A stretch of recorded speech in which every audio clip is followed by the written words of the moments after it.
Hi, welcome to Starting Stand Up. My name is David Walton. I've got an incredible show for you today. This is a response to a lot of questions I've been getting from fans and from listeners. A lot of people have been wanting to know about the Maine agricultural fair season, my thoughts on bestiality, some questions about inflation, and my thoughts on rabbits and coaching sixth grade basketball. A lot of questions about that. And then finally, some thoughts about Quaaludes. So some great questions I received this week, and we're going to answer all of them. So please enjoy the 50th, Big 50 episode of Starting Stand Up. Please enjoy.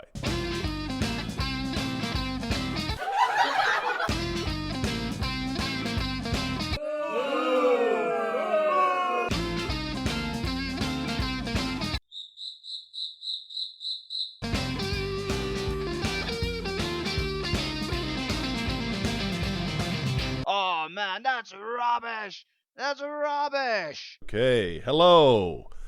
All right. Well, it's ragweed season here, and so while I'm not sick, I do have a raging histamines torching my body and my brain, and so could get a little weird. Could be a little weird today. Definitely feel kooky. It's been a kooky day.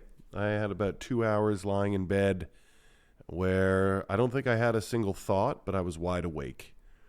If anyone has had allergies, sometimes you feel like your entire brain has been infected. But it's been a fun week. I've lived in Maine for 6 years, and have never gone to the fall fairs.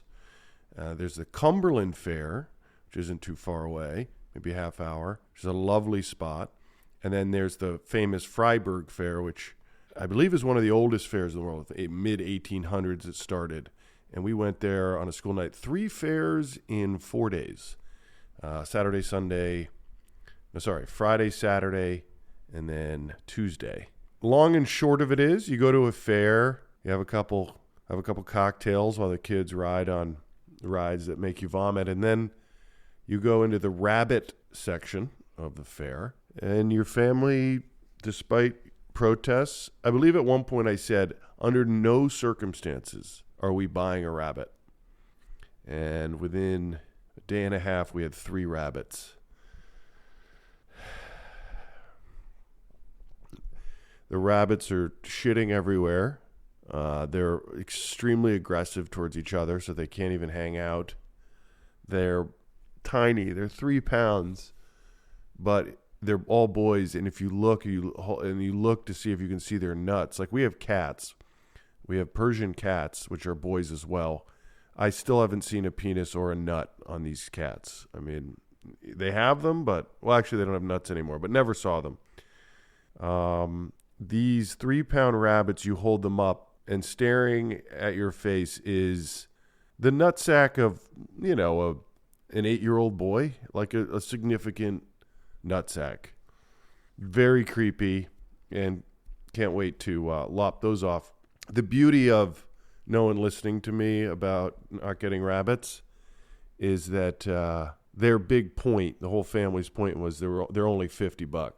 It's only $50 for a rabbit that's going to give you joy and love for 8 to 10 years. And of course, I know that it's not $50. The cage and the castration, because actually rabbits can't really hang out with each other unless they're castrated, and that's $500 a pop. So I think the moral of the story there is just don't tie on a buzz and buy rabbits, and don't listen to your family. And now I'm like the angry dad who's like, God damn it, there's, the rabbit shit is very hard pellet. It almost feels like maybe a corn cereal. It's brown, but when the rabbits defecate on your couch while you're watching the Ryder Cup or a Red Sox game, I tend to be like, this is disgusting. But then when your son picks them up, you realize that, yeah, they're not messy. They leave no residue. A little bit like a goat turd. Anyway, this is all to say that this episode will be very animal focused. Now, I love animals. And that's really the problem. I think if I had to really dig deep into why I didn't want the rabbits, is because I know that once there's an animal in my house, I can't help but care for it and worry about it and feel for it. So I'm going to be the one being more anal about the cage, more anal about the rabbit getting playtime. And everyone's being lovely with these rabbits, but I don't know. I'm thinking maybe in the second half of my life that I'll get into husbandry. One of the cool things about these fairs, though, if you have never been to a proper agriculture fair, I mean, the amount of animals that are on display and that you can buy, I mean, they're called 4-H pigs. And that's a 4-H pig is a pig that has been raised by a kid under the age of 18. And they're just gorgeous animals. There's beef cattle. I did a lot of research on the pigs because pigs are tough ones to eat only because they're as intelligent. They're more intelligent than dogs. It's like dolphin, chimpanzee, pig. And there we are just mowing bacon, not realizing. And frankly, bacon may be the tastiest thing in the world, but it's a weird, random, doesn't make any sense what we choose to eat or what we think is okay to eat, which is a way of saying that I am doing a lot of research on rabbit meat. Now, rabbit meat, should things go south, the ones we got are not, they're too small for eating, but just to give you some stats here, guys, you're going to like this. So the big thing, people who are getting into sort of homesteading and raising your own meat, it's a big deal to get a cow or a pig. It's a lot of work. It's a lot of food. It's a lot of cost. It's a lot of smells, sounds, chickens, roosters, pigs. You know what? I feel like you're a 3-year-old child. But the rabbit meat, let me see if I can pull this up. We got Jersey Woolies, okay, which are insanely cute. You can look those up. But check this out. Rabbit meat compared to other meat types. Rabbit has the most protein percentage, so it's 20.8% protein. Chicken's 20%. Beef is only 16%. The percentage of fat in a rabbit is 10%, whereas chicken's 11%. So it's the leanest, highest protein. Protein, good for bones. So if you're, this whole protein craze, everyone's like, you got to eat the number of grams of protein of your body weight. So I got to eat 230 grams of protein, which is just insane. Anyway, the rabbit's your answer. And the cool thing about raising rabbit is they don't make a sound, they don't smell, they grow really quickly, and they bone. I mean, obviously, they screw like rabbits. These does give birth 2 weeks later. You can inseminate them again. They're ready to go. God, shout out to rabbits. And the New Zealand or the Californian or the silver fox, if you are considering it, are the best breeds for eating. Now, we obviously don't eat rabbit. I don't know what there's rabbit stew at. You go to Montreal and you can have all these meats, and that's part of the reason I love Montreal. Go there and have a little horse ceviche, which I believe is served at one of the nicest restaurants in Montreal. I draw the line at horses, but anyway, I wanted some things stood out at these fairs, which are huge. There's probably, 1,000 animals, and they're all organized in these barns. So you can just walk through and you see these beautiful dairy cows, and then you see steers, and you see oxen. Because what's the difference between an ox and a bull and a steer? You might be asking, and I will tell you. So a bull is a uncastrated male, and they're all about boning, and they are all about venery. They're just there to ejaculate into usually a tube and inseminate cows. And then, of course, some fighting in Spain. An ox is trained to work. It's a draft cattle. They're typically castrated, and they're chosen for they have a calm temperament, and they have a ton of endurance. But they're trained to work. They're trained to pull. And they have these ox pulls contests where everyone's lined up. You're sitting in this barn, maybe 200-300 people, and you're just watching two oxen with a yoke pull a sled with some concrete on it. pretty small sled, but obviously weighs a lot. And somehow I don't know if it's the fastest or they do it the sort of most elegantly, but I cannot tell you how big these oxen are. I mean, they look like dinosaurs. I'm 6'4". These guys are like, their backs are like 8 feet, 9 feet up there. Some of the oxen I saw, I took some pictures, but truly massive creatures. I mean, you're just jaw-dropping at how big these ox are. And then the draft horse is also my favorite. Now, that's like the Budweiser horse, all sorts of different breeds. I'm not an expert, but one thing that really stood out for those draft horses is just the glutes. I mean, the beauty of these glutes. You know, if you were a lonely farmer and you like a thick ass, it would be hard to resist after a few years out in the country by yourself. And just a side note, I did a walk through England, and we did the Wainwright Trail, which you walk from the West Coast to the East Coast. Took about 10 days. Amazing trip. Highly recommend it, the Wainwright Trail. But anyway, you see so many sheep. And there is something about a sheep, which are just really dumb. When it rains, they stand stock still. But there was a moment there where I started to just empathize with the shepherds. You know, you haven't been with someone in many years, and these sheep will just hang there. They'll just sit there. They're not going to move. And some of them, you know, have really nice wool. So, not to say that I would do it, but I get it. And shout out to the shepherds and to anyone who secretly just has to get it off with a draft horse.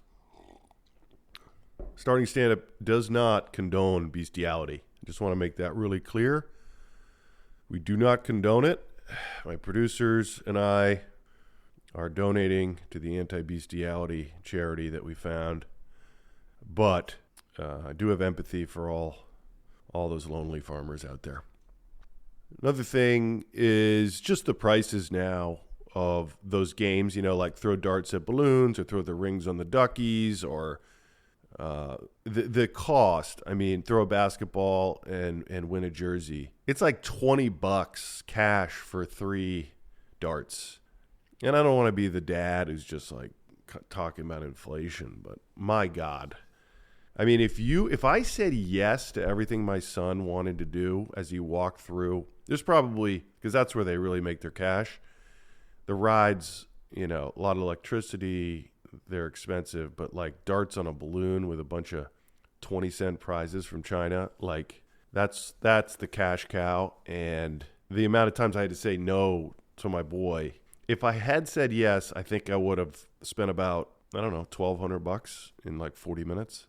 Based on the prices. So beware when you go to these fairs, and just get ready or take out a big pile of cash if you want to spoil your children. I'm drinking a little hot water with honey tonight, just to, you know, get the vocal cords going, because I do sound a little stuffy. So big news. I really don't know why I did it, but I have agreed to become the head coach of my 6th grade son's basketball team. Now, this is the B team. I've been assistant coaching for my daughter and my son the last 3 years. And the reason I assistant coach is because I know nothing about basketball. I played hockey my whole life. I don't know strategies, plays. I have a hard time with kids' names.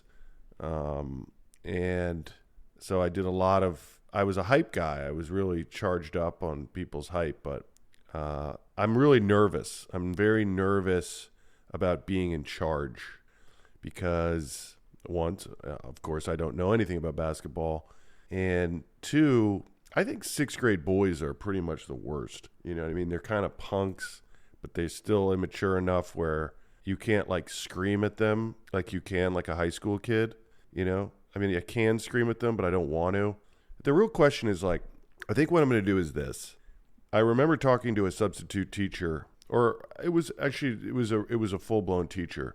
And the strategy when you're a nice person, but you don't want to lose control of your classroom, is the first day you essentially are terrifying. You come in as a hard ass. So the kids are just like, we cannot fuck, because they will smell weakness. I remember Mr. Moynihan at my elementary school, this man was clearly homosexual, but was married with kids. We all know the type. And he was a math teacher, and he would put his foot on the desk. The desk is a pretty high desk. And so he would, that was his comfort. And he would put his right leg up on the desk and kind of like stretch his hip flexors while lecturing. And, his package is just front and center. But he was someone that you could take such advantage of. And any time his back was turned, everyone would just start hucking number 2 pencils up into those ceilings that have the kind of cheap, where the cheap, I don't know exactly what it's made of, but it's that stuff that a lead pencil well hucked will stick right up there. And so anytime he would turn and write a equation on the board and come back, he would turn back and there'd be like 4 pencils dangling, and he wouldn't notice, and we would all just laugh. And this is a very strict school, but he was someone who we were, no one was listening, and there was so much mischief going on in his class. And so what I think I'm going to do is, first day at practice, I am going to be a tyrant. I am going to scream. And anytime a kid goofs off, doesn't listen, doesn't hold a basketball, I'm going to make him sprint. It's going to be full miracle. They're just going to sprint the whole first practice. No fun. They're going to go home being like, this guy is a maniac. And then I think once that's established, then I can ease off the gas a little bit. I haven't told my son that I'm going to be doing this. The irony is I've told him he's got to be a leader out there. And he is going to fail. I mean, my son's deepest need, more than I was voted class clown, but his need, his crack cocaine is making his friends laugh. And he will do anything. He will get himself in trouble. He will drive teachers crazy to get the laugh. And so the idea that he's going to be some kind of model citizen out there is a preposterous notion. But it's great to say that to him and have him just sincerely look me in the eye and be like, you got it, Dad. I got you. It's just like within 4 minutes, he's going to fuck up. But I'm excited. I've never been in charge. It's good to, the buck is going to stop with me. Now, this is the B team, and I don't know the skill level. I'm a little worried that we're going to be slaughtered in every game. But I think I'm going to screen Bad News Bears and Mighty Ducks for the team. I'm going to go with what's called, this is one of my big issues with youth sports. And same thing with movies and plays I've been in, and TV shows in particular, is you end up at the end, when it's all over, that's when you have the party. And that's when everyone gets drunk and actually kind of falls in love with each other. Not in any sort of sexual way, but like that's when we all start having a really good time. And then it's over. And it's like, oh, we waited, and now I'm bonded with everybody because we've all seen each other with our guard down, full of alcohol. And now I say goodbye to you forever. So my big thing is, if I was ever running a TV show, I would do a blackout drunk party right away, right out of the gate. So everyone just, and of course some people are going to get fired, and there's going to be some awful thing that happens and probably a lawsuit. But for the people that remain and don't get fired, I think there'll be a level of joy that everyone knows each other and knows who can handle their booze and who's got, drinking problem or a drug problem. And those are the people that, you know that you're going to enjoy being around. And so that's what I'm going to do with the basketball team. I'm going to get, maybe we'll screen a movie, have a little pizza, early season, first weekend, and we'll just get the team bonded, and then we'll do our season, and then we'll do the typical end of season party. But that's going to be my big move. And then I'm very pleased because I'm going to design, pretty sure I can use AI to design all our plays and all our practice schedules. And I'm going to be learning the game of basketball and the strategy of basketball as I go.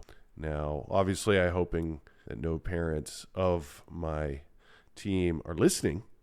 And if you are, of course, I'm kidding. This is a comedy podcast, so nothing I'm saying is true. But look forward to tracking. It should have a lot of good material from this. I think I'm really doing the head coaching job just to get stand-up material. This episode is brought to you by Benadryl. Little known fact: did you know that the clear NyQuil, the one that's just ZQuil, that's just Benadryl in liquid form. Benadryl is basically they prescribe Benadryl for anxiety. It's like a over-the-counter Xanny. So if you ever just, oh man, anyone done Robitussin? I never did it. When we were in high school, that was always like the kind of high watermark of being an absolute fiend for psychedelics. If you had done the Robitussin, I never got that high. It seems so beat. It's like you have to chug, you puke, and then you trip. But it is over the counter, and it costs you about $8. But the Tussin, never did the Tussin. But the Benadryl, and then Sudafed. Yesterday I took a 24-hour Sudafed. Actually, I think I took one today too. I think that's why I'm so messed up. But oh boy, you just get that little methy tinge, just a little tiny tap of meth when you take a horse pill of Sudafed. Don't you think? What's your favorite over-the-counter drug? Anyway, this Book Friday night, the Quaalude, we missed the Quaalude boat, and that was really, missing the Quaalude boat is probably my deepest anger towards God, that I was born, or my parents, very upset that I was born and so late that Quaaludes were just going out. All the previous generation abused them. They were so fun. They were so good that they literally stopped making it. Can you imagine if they were just like, yeah, we're not going to make Vicodin anymore because, too many people are having 2 glasses of red wine and 2 Vikes on their transatlantic flight. No, but evidently it was popularized, obviously, in The Wolf of Wall Street, but the Ludes, well before that movie came out, I had heard of a guy, to remain nameless, but he was a country club fellow, and he knew of a Fortune 500 CEO type, very wealthy man, lot to lose, and he had a Swiss laboratory that was making ludes for him and his wife. So anytime they went on vacation, on their Caribbean vacations, they were just loaded with ludes. And I, of course, tried to get that man's name and number, and it never happened, but I'll keep you abreast if I ever find ludes. You bring that up in polite company for the age sort of 55, 60, and watch everyone's eyes just light up about the joys of Quaaludes. And so I think they're going to make a comeback in our lifetime. They already are. There's already some sort of black market stuff going on, and people are trying, of course, but no such luck. But again, this episode is brought to you by Benadryl, and hopefully one day it'll be brought to you by Quaaludes. Well, that's our show for tonight. And again, if you thought anything was of particular interest, or you'd like me to work on any of these particular subjects and think that they would be rich areas to explore on stage, or you just want to fuck with me, you can reach out, tell me you loved a certain part, even if you didn't, and then I'll work on it and then bomb. And that can also be fun for you. But again, your feedback is critical as I build my stand-up material. So thank you so much for your feedback. For the people who do reach out, I really do love it. And it really, really is helpful. So thank you. Share this with anyone else that you think might like it. Click a like, click a subscribe. You know the drill. It all helps, and it all helps support me on this long, beautiful process of getting good at stand-up comedy. Thank you so much. Have an incredible week.